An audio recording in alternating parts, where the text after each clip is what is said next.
Crónica de una muerte anunciada, es la obra más realista de Gabriel García Márquez, porque se basa en un hecho histórico en Colombia. Es como lo anuncia el título, la crónica de una verdadera tragedia, contada con la magia de García Márquez, en donde sus personajes, 27 años después, inmortalizan el crimen por medio del recuerdo. Esta obra magistral ha sido adaptada al teatro por Jorge Alí Triana, con éxito notable en Estados Unidos, Rusia, Colombia, Francia y Venezuela, y ahora se estrena este sábado en Lima, en el Teatro Británico de Miraflores. Conversamos con Jorge Alí Triana.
Es conocido que Gabriel García Márquez siempre fue reacio a que sus obras fueran adaptadas a otro género. ¿Le costó mucho convencerlo para hacerlo? Bueno, he tenido, digamos, el privilegio y la suerte de haber hecho varios trabajos, tanto en el cine como en el teatro, basados en su literatura. En el teatro había adaptado la triste historia de la Cándida Heréndira y su abuela desalmada, obra que le gustó muchísimo, y yo creo que esto abrió la puerta para posteriores trabajos. Hice una película en el año 85 con un guión original escrito específicamente para el cine, que era Tiempo de Morir, y después Crónica de una muerte anunciada, que la hice por primera vez, la obra que ahora voy a estrenar en Lima, hace aproximadamente 12 o 14 años. También una vez me llamó para una idea que a él le había rondado en la cabeza desde los años 50, cuando estudiaba cine en Cinecittà, que quería, una de las cosas que más lo sorprendieron, y confiesa que le impresionaron más y casi le despertaron su vocación como escritor, por haber leído El Edipo de Sófocles y La Metamorfosis de Kafka. Él habla mucho de eso en sus entrevistas. Y precisamente había pensado desde esos tiempos que había estudiado en Cinecittà, en Roma, en hacer un Edipo en la situación de la violencia colombiana.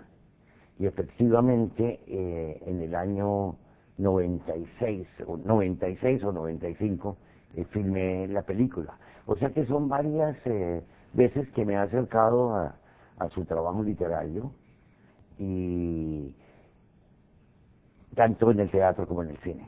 Y a propósito de violencia, ¿esta muerte inevitable de Santiago Nazar tiene alguna relación con la etapa de violencia que luego vive Colombia? Creo que detrás de toda obra artística subyace un sentimiento, y indudablemente este caso de Santiago Nazar, que él muy bien lo ha titulado como crónica, porque está inspirado en un caso de la vida real, un incidente que sucedió en un pueblo del Caribe colombiano que se llama Sucre, alrededor de los años 50. Él no estaba allí presente, pero su familia, parte de su familia vivía allí. Y yo creo que basado en los relatos de su familia, construyó esta obra.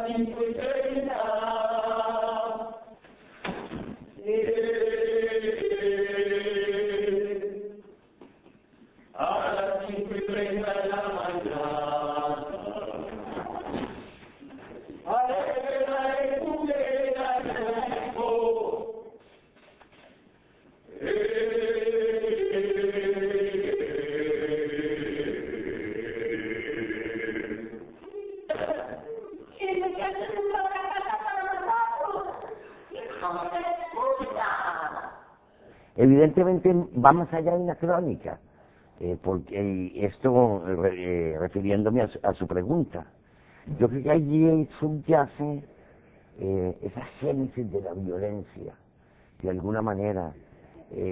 Santiago Nazar es el fruto casi de un crimen colectivo en el sentido en que muchas veces participamos en los eventos, inclusive no participando, evadiéndolos, siendo indiferentes ante ellos, por el olvido, por la complicidad.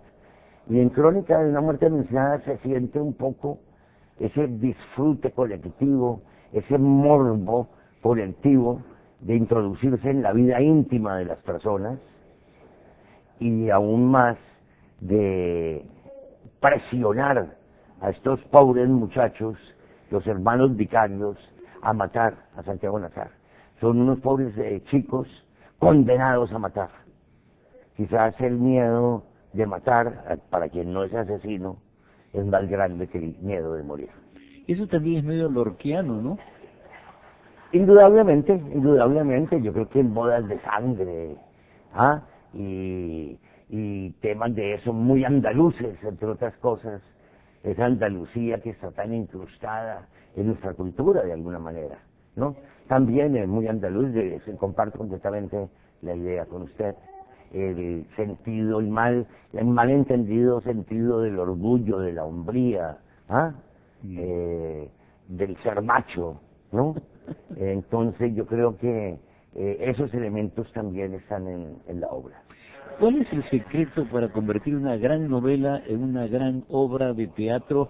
Habida cuenta que se asegura que de una buena novela se logra una mala adaptación a otro género y al revés, de una mala novela se consigue una buena adaptación. Todo lo contrario es lo que ha ocurrido con esta obra que usted ha adaptado. Bueno, el secreto no lo conozco.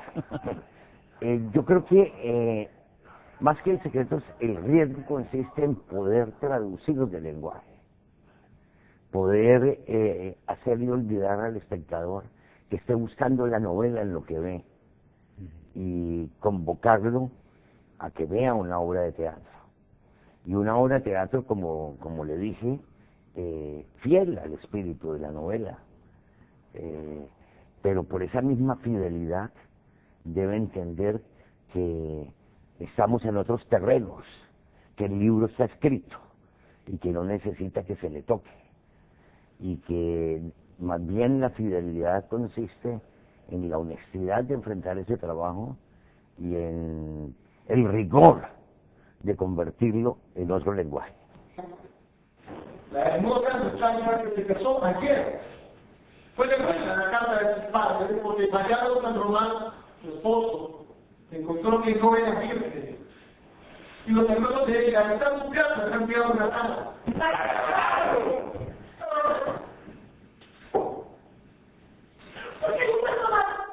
Es para Santiago Nazar. Me dijeron que lo habías invitado a desayunar. Los humanos italianos están buscando para matarlo. ¿Sí?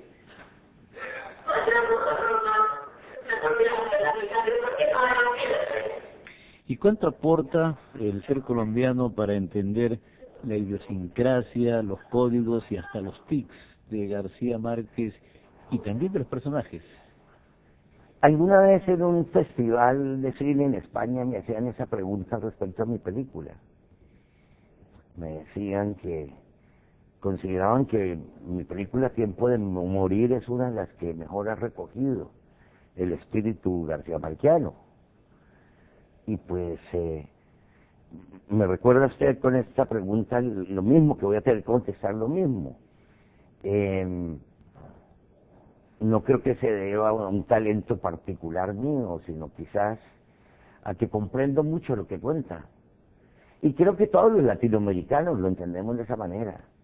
Esos universos, ese mundo de Macondo, creo que está en todas las regiones de América Latina, regado en cualquier pueblo nuestro, ¿ah?, del continente. Podemos encontrar estas historias de Remedios la Bella y Aureliano Buendía. Yo creo que una de las virtudes de García Márquez es precisamente haber podido narrar de esa manera, de esa otra manera, haber descubierto ese lado mágico, desmesurado de nuestra realidad. Y yo creo que esa desmesura no está en que vuelen mariposas amarillas sobre el escenario o en efectos de orden surreal. Está más bien en comprender lo absurdo, exactamente en los elementos más ordinarios de la vida cotidiana, el absurdo de la cotidianidad. Ahí es donde yo creo que están los elementos de eso que han dado hoy de llamar los críticos el realismo mágico. Alguna vez García Márquez contó que cuando su agente literaria viajó a Colombia, después de pasar una serie de peripecias, le dijo: ahora me doy cuenta que eres apenas un pálido notario de la realidad colombiana. Sí, no, evidentemente. Él lo repite, creo que yo le oí ese cuento alguna vez a él. Y yo creo que pues es un buen chiste, ¿no? Oiga, pero hasta su nombre podría ser García Márquezco, ¿no? Alitriana. Sí, yo creo que pues es un buen chiste. Evidentemente es una realidad bastante desmesurada, quizás también un poco distorsionada por esa historia de violencia que nos acompaña permanentemente. Pero yo creo que esos elementos los encuentra uno en Miguel Ángel Asturias, en